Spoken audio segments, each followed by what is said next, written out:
अस्सलाम वालेकुम। आज जो हमारा टॉपिक है वो है फोर्स। फोर्स एक किस्म की ताकत होती है। जैसे कि ये टॉपिक जो है ना फिजिक्स से ताल्लुक़ रखता है, मगर हम डेली लाइफ में देखें तो ये कुछ अलग ही होता है। अब इस फोर्स की माना है कि अगर आपकी बॉडी कोई भी रेस्ट में है तो आप जैसे उस पर फोर्स लगाओगे तो वो बॉडी आपकी मोशन में आ जाएगी। जैसे सपोज करें ये एक कोई भी बॉडी, क्लियर, अब ये एक रेस्ट में थी, अब जैसे मैंने यहाँ पर इसकी फोर्स लगाई तो ये बॉडी हरकत में आ गई।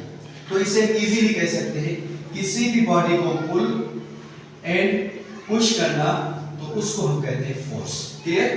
अब फोर्स की कुछ हालत होती है, जैसे हम कहते हैं फोर्स एक वेक्टर क्वांटिटी है। अब वेक्टर हम उससे बोलते हैं जिसके पास एक डायरेक्शन भी हो और जिसके पास एक वजन भी हो। जैसे भाई हमने किसी चीज पर फोर्स लगाई, अब सबसे बेहतरीन पॉइंट ये है कि उस चीज का एक मास होना चाहिए, मतलब मैग्नीट्यूड होना चाहिए। अगर हम बोले कि हवा को हम फोर्स लगा रहे तो ये कॉन्सेप्ट नहीं बनता।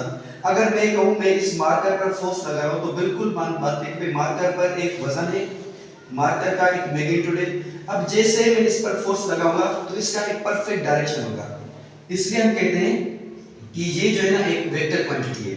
अच्छा, अब उसके अलावा इसका जो यूनिट होता है वो होता है न्यूटन। अब न्यूटन क्यों?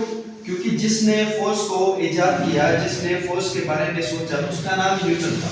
मतलब कि इसने हम कहते हैं, उसने कहा कि मेरे नाम से फोर्स का तस्करा हो, तो इसलिए इसने कहा कि इसका नाम जो है ना न्यूटन से शो होगा, यूनिट। क्लियर। अगर हम फोर्स के फार्मूले की बात करें तो फोर्स का जो फार्मूला होता है वो होता है F = ma।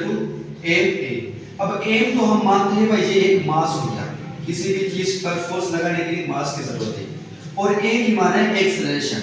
अब एक्सेलरेशन क्यों? अगर हम किसी भी चीज पर फोर्स लगाएंगे तो वो लास्ट में बात है वो डायरेक्शन में आएगी।